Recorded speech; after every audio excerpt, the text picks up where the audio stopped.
Pria di Surabaya tewas akibat diserang 10 anjing peliharaannya.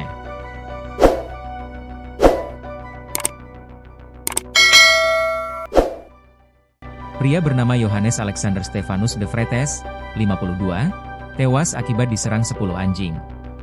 Kejadian di rumahnya di Jalan Rungkut Harapan, Surabaya, Jawa Timur, Jumat, 11 April 2025.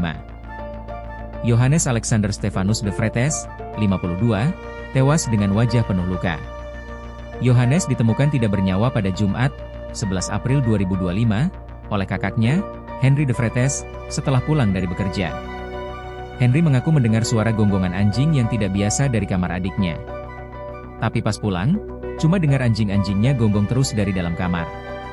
Pas saya dobrak pintu, saya lihat adik saya sudah dalam kondisi seperti itu, bersama anjing-anjingnya, ujarnya kepada suryamalang.com. Henry menjelaskan, adiknya menderita penyakit TBC dan sangat menyayangi anjing-anjing peliharaannya. Dia sering tidur ditemani anjing-anjingnya, tambahnya.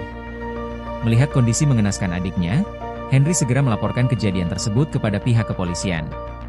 Kapolsek Rungkut, AKP Agus Santoso, membenarkan kejadian ini dan menyatakan pihaknya masih menunggu hasil autopsi dari Rumah Sakit Bayangkara Polda Jatim untuk memastikan penyebab kematian korban. Kami masih menunggu hasil autopsi dari Rumah Sakit Bayangkara Polda Jatim untuk memastikan penyebab kematian korban, jelas AKP Agus. Sebagai langkah lanjutan, 10 anjing peliharaan korban telah dievakuasi oleh petugas BPBD Surabaya dan diserahkan ke Dinas Peternakan untuk menjalani karantina.